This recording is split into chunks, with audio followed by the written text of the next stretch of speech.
What's up, everybody? We back with another message, another video. Thank you to all my new subscribers and future new subscribers. You know we do nothing here without God because everything is spiritually led by God over here.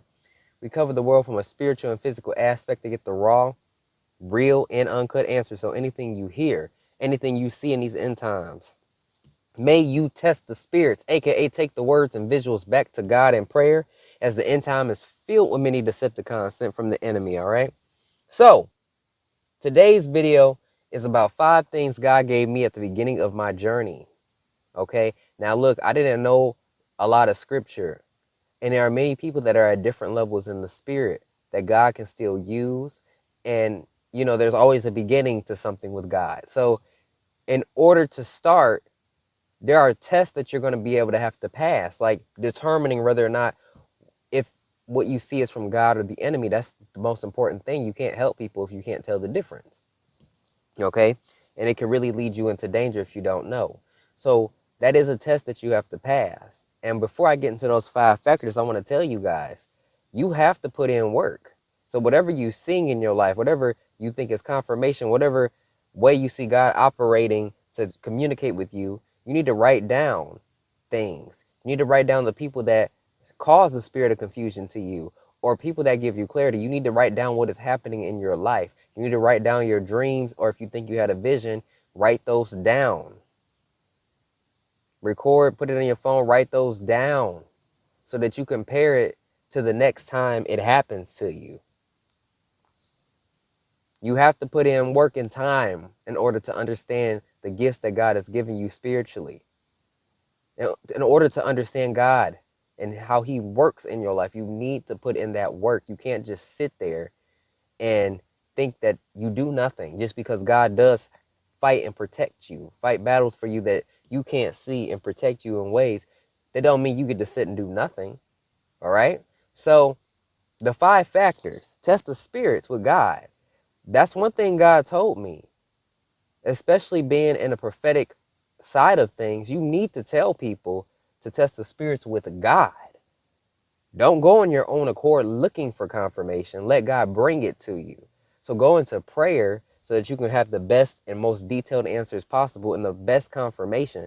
Because you get people that go to scripture on their own trying to figure out, oh, what is this according to scripture? Is this, and this, that? You got to go to God so he can lead you to everything. Yes, there might be things that you can tell based off your knowledge that somebody's like, okay, well, wait a minute. They saying something that I know in scripture, it just don't sound right. Like, and it's not on your own understanding. Like, you know what it means. Okay. But you also got to realize that when it comes down to it, testing the spirits with God is the best way for confirmation. So the point is, in order to tell what comes from the devil and what comes from God, you must test the spirits with God so he can confirm that to you. Okay? That's a big test you're going to have to pass at the beginning.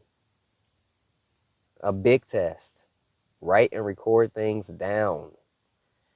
Number 2, nothing is impossible with God. So this is the test of faith. God says nothing is impossible when you have him. The possible becomes, the impossible becomes possible with God. And that's the thing that he kept bringing up to me. Scripture he kept bringing to my attention when he was teaching me about his word. Because you got to realize that anything is possible with God. So God will use any type of thing to give you confirmation or work in your life. You can't have a mindset that's closed. You got to have an open mindset. That's why with my dreams and visions, God can really show me things in so many different ways because I know that anything is possible with God. For example, like how I was explaining to people with the whole Twitch case, how I saw it was like the presence of God with Jesus and Twitch in front of me and him saying thank you for helping me. Like, and the difference between that and all other things I experienced in the dream side of stuff, I knew that I was in my room in the spirit because I could see my bed on the right. So it was different. But see, people try to tell you things that oh, this ain't this and this ain't that. But anything is possible with God. When God is in control of your life, the only thing that God won't do is go against his word. Like, for example, when it comes to the rapture, people say, well, this person told me a date about the rapture. No, he didn't, because he says in his word that he only knows the day. So nobody's going to know, literally, you know, and he makes things clear that he won't do, or what is good and what is bad. But he also makes it clear that he holds secrets that belong to him, and he will reveal those secrets to his servants before he does anything. Okay?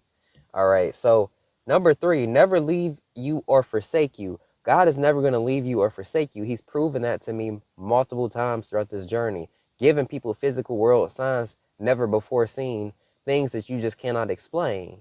Extraordinary, like we said in our other message. Okay?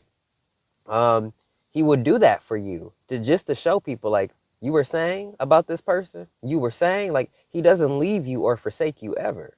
So understand that it doesn't matter what is unknown. God is with you. It doesn't matter. Number 4, God is not the spirit of fear or author of confusion. That's what he taught me. So when I would give out messages, he was teaching me, he let me know, make sure that you're not giving out the spirit of fear. You don't mean to do it on purpose, but make sure, like at the very beginning of my journey, he says, make sure you're not scaring people by giving out the message, and that they don't have a reason to fear if they have me. And he says, nor is he the author of confusion. So he's an author, you guys. He writes. God writes. He's not the author of confusion. He gives clarity. He writes. All right? He will write out your life clear as day and give you what you need. And number 5, obedience. And I want to read this scripture here. 1 Peter 1:14. As obedient children, not conforming yourselves to the former lust as in your ignorance. So don't go back into your ignorant ways that you didn't, at the time that you didn't know you were wrong, or even if you did, don't go back into the things that God pulled you from. Be obedient and move forward into the unknown. God was telling me and installing into me that obedience is the key to everything. You can't walk into something great without being obedient. Okay? A lot of people think that just by, praising God and simply reading the word, that you going to just get things handed to you. No, you got to walk with God. You got to get to know him. You got to have a personal relationship with him. Okay? Some people only read scripture but don't really be praying to God. How you going to read something about your father but not get to know him? And he's right there waiting for you. God tell me, he's like, if people just came to me, they would understand how much easier some of their situations can be. Okay? So it's so important that you build a relationship. Yes, try to get to know God in prayer. Write down questions to ask God in prayer.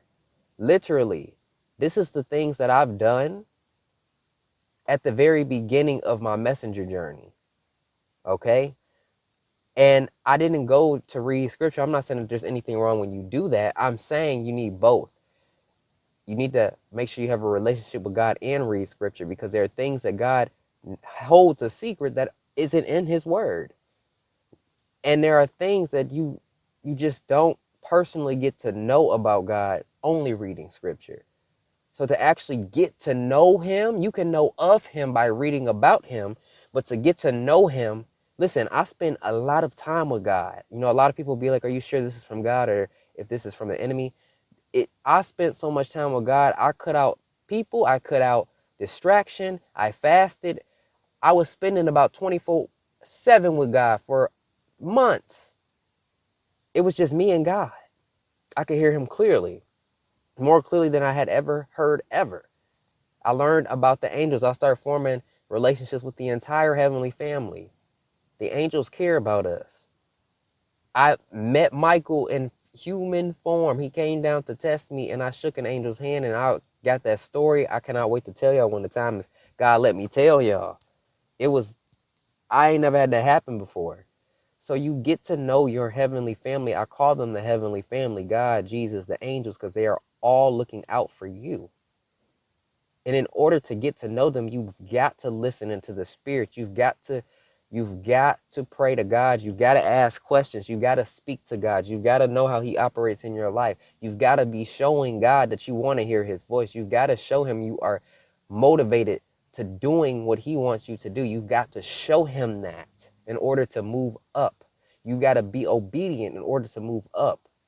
You got to realize he's not going to leave you or forsake you.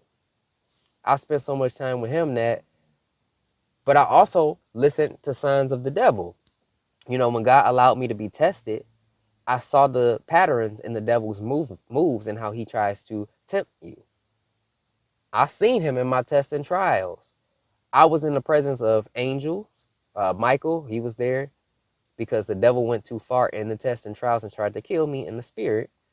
And I kicked that demon out away from me. And Michael kicked it off of me. So, you know, those are powerful indications when you begin to pass those big tests that God can really trust you.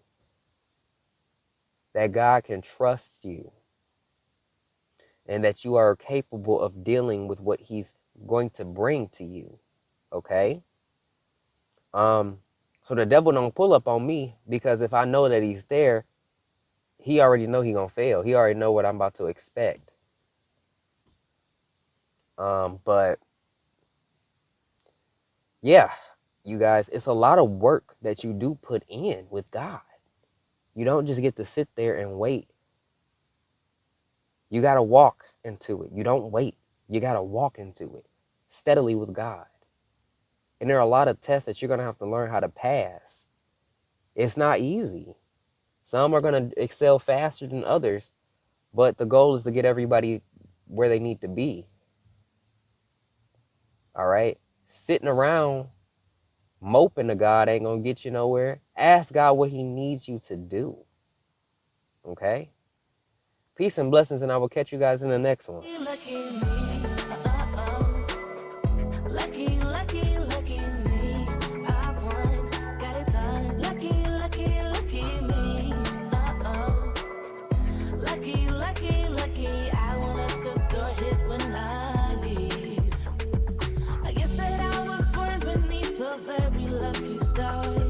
And in a week or two, I won't remember who you are. Man down, he ran out of luck, and now it's my time. Ain't no looking back, I'm on the right track.